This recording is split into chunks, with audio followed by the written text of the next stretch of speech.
Hola, ¿qué tal? Soy la morfóloga Edith Martínez Martínez. En esta ocasión realizaremos la descripción del lóbulo parietal. Dicha descripción está a cargo de los instructores en neuroanatomía Julio César Ramos y Andrés Ábalos. Ahora procederemos a la descripción anatómica del lóbulo parietal. El lóbulo parietal constituye la parte superior y media del hemisferio cerebral. Este lóbulo se encuentra limitado superiormente por el borde superior de los hemisferios cerebrales, inferiormente por la cisura de Silvius. Anteriormente se encuentra limitado por el surco central o cisura de Rolando. Posteriormente se encuentra limitado por la cisura perpendicular externa o parieto occipital. Medialmente tiene como límite el surco subparietal, que será el límite del lóbulo paracentral y cuadrilátero con la circunvolución del cuerpo calloso.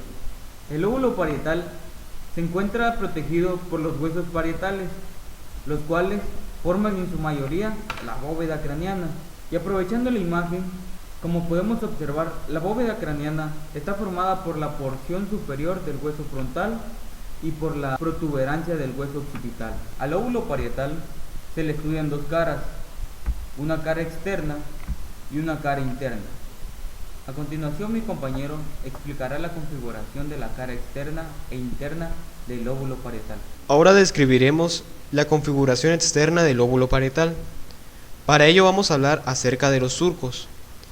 Tenemos en primer lugar al surco postcentral del Rolando, que es el que estoy señalando, y también al surco interparietal.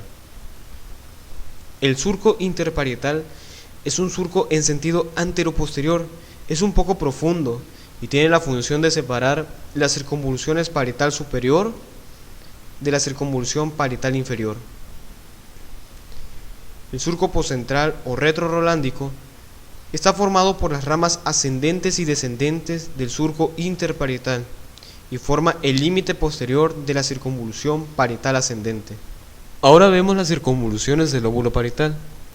Aquí tenemos la circunvolución parietal ascendente, la circunvolución parietal superior y la circunvolución parietal inferior. Mientras que en su cara interna podemos observar al lóbulo paracentral. Dicho lóbulo está formado por la extremidad superior de la circunvolución frontal ascendente y la circunvolución parietal ascendente. También podemos observar el lóbulo cuadrilátero, el cual está delimitado por el surco subparietal en su límite inferior, un límite superior por el borde superior de los hemisferios cerebrales, límite anterior por el lóbulo paracentral, la porción posterior por la cuña y se encuentra por encima del surco subparietal. Ahora hablaremos de la circunvolución del lóbulo parietal, pero con sus respectivos límites. Tenemos en primer lugar aquí a la circunvolución postcentral.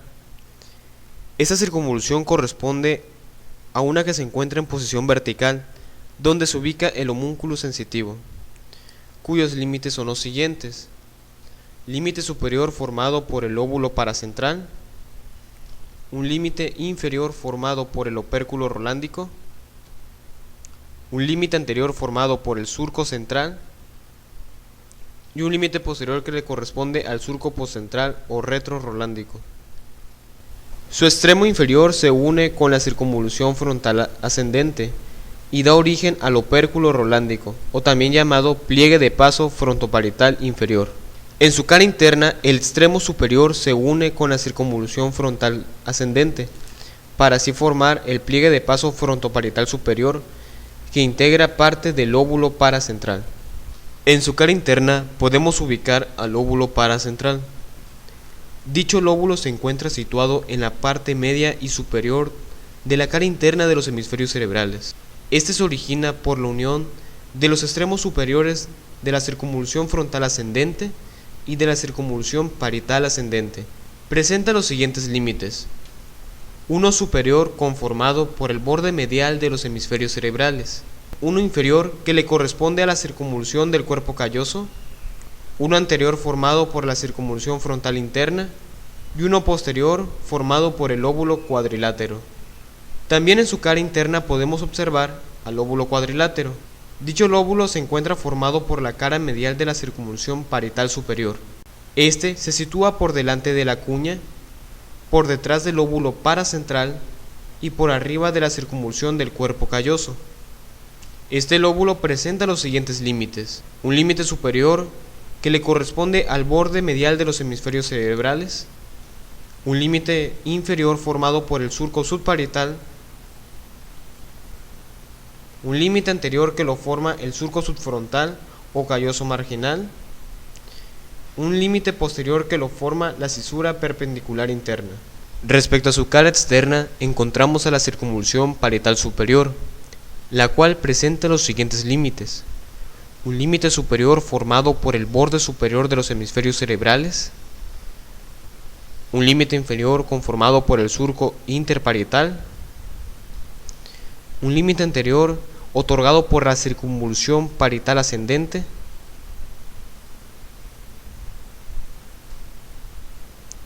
y un límite posterior formado por la cisura perpendicular externa. Esta circunvolución se une por detrás con el lóbulo occipital a través del pliegue parieto-occipital. Dicha circunvolución tiene una dirección antero-posterior, forma parte del borde superior de las caras laterales de los hemisferios cerebrales. También podemos encontrar en esta cara a la circunvolución parietal inferior. Dicha circunvolución presenta los siguientes límites: un límite superior formado por el surco interparietal, que es este, un límite inferior formado por el pliegue parieto-occipital inferior, un límite anterior formado por el surco poscentral o retrorolándico y un límite posterior formado por el pliegue parieto-occipital. Esta circunvolución se une a la segunda circunvolución occipital y forma el pliegue parieto-occipital. Ahora procederemos a hacer la descripción de las áreas de Brodmann correspondientes al lóbulo parietal. Tenemos en primer lugar al área de Brodmann número 321, también llamada área somatosensorial primaria.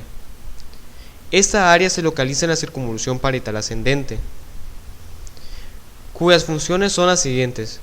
Principalmente contiene al homúnculo somatosensorial.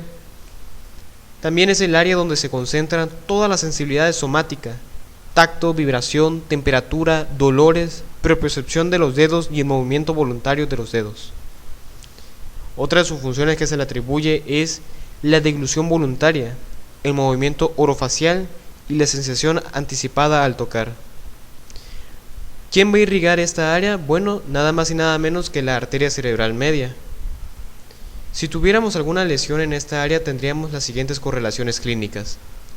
En primer lugar, tenemos la astereognosia contralateral, que es una imposibilidad de reconocer objetos mediante el tacto. También se presentaría hemihipoestesia, que es una disminución de la sensibilidad de una mitad lateral del cuerpo. Y por último tendríamos agrafestesia, que es una imposibilidad de reconocer números y letras escritas en la mano. Tenemos también el área de Brodmann número 5, área somatosensorial secundaria. Esta área se localiza en el extremo anterior de la circunvolución parietal superior en su cara lateral. En la cara medial se ubica en la porción inferior del lóbulo paracentral. Esta área tiene las siguientes funciones. En coordinación con el área 7, forma el área somatosensorial secundaria. Esta se asocia con los procesos visoespaciales, la percepción del espacio-tiempo, estereopsis, memoria espacial en el razonamiento deductivo y visoespacial. También se le atribuye el reconocimiento consciente de acontecimientos vívidos en el pasado. También se le atribuye el reconocimiento consciente de acontecimientos vividos en el pasado, funciones táctiles y la sensación del dolor. ¿Quién va a irrigar esta área? Igual, la arteria cerebral media. Entre sus correlaciones clínicas encontramos las siguientes. Agnosias somestésicas. Es un trastorno de la incapacidad de reconocer estímulos aferentes del cerebro, que son las sensaciones táctiles. Y también tenemos agrafestesia, que es una imposibilidad de reconocer números y letras escritas en la mano. A continuación tenemos el área número 7 de Brodmann, que es también conocida como el área somatosensorial secundaria. Esta área estará irrigada por la arteria cerebral media. se va a localizar en la cara lateral, en la porción posterior del lóbulo. Esta área se localiza en la porción posterior del lóbulo parietal, siendo en su cara lateral, mientras que su cara medial se ubica en el lóbulo cuadrilátero. Esta área tiene las siguientes funciones. Permite la organización somatotópica respecto a las modalidades del tacto, sentido de posición, presión y dolor.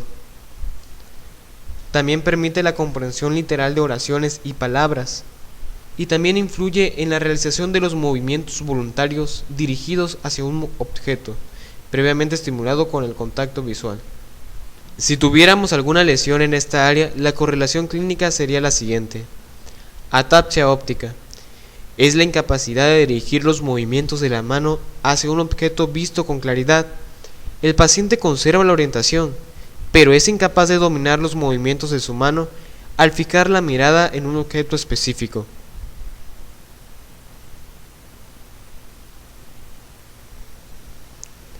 Ahora tenemos el área de Brodmann número 40, también llamada zona supramarginal. Ahora tenemos el área de Brodmann número 40, también llamada zona supramarginal. Esta área se localiza en el giro supramarginal, ubicado justamente en la encrucijada parieto-temporo-occipital. Dentro de sus funciones cabe destacar el procesamiento de información multimodal, conceptos, relaciones y fonología de la lectura. ¿Por quién va a estar irrigada esta área? Igual por la arteria cerebral media. Si tuviéramos alguna lesión, la correlación clínica sería que el paciente no puede originar conceptos ni denominaciones. Tenemos también el área de Brodmann número 39, también llamada zona angular. Esta se encuentra justo en el pliegue angularis, ubicado en la encrucijada parieto-temporo-occipital. Dentro de sus funciones cabe destacar que permite la comprensión de palabras y la producción de discursos significativos. Estas habilidades se desarrollan más en el hemisferio izquierdo. Igual va a estar irrigada por la arteria cerebral media, y si tuviéramos alguna lesión, el paciente no podría originar conceptos ni denominaciones. Tenemos también el área de Brodmann número 43, área del gusto. Esta área se localiza en la porción inferior de la circunvolución postcentral, cerca del pliegue frontoparietal u opérculo parietal, que es el que estoy señalando. Dentro de sus funciones recibe las aferencias de los núcleos talámicos centrales posteromediales, los cuales se encargan de procesar la información transmitida por el sentido del gusto, respuesta a un estímulo digital, vibrotáctil y el lenguaje hablado. Igual estará irrigado por la arteria cerebral media. Su correlación clínica sería la pérdida de la sensibilidad gustativa. Por último tenemos el área de Brodmann número 31. Esta área se encuentra en la circunvolución singular posterior. Una de sus funciones es que se asocia con la comprensión correcta de la lectura, con la memoria y con la sensibilidad general talámica.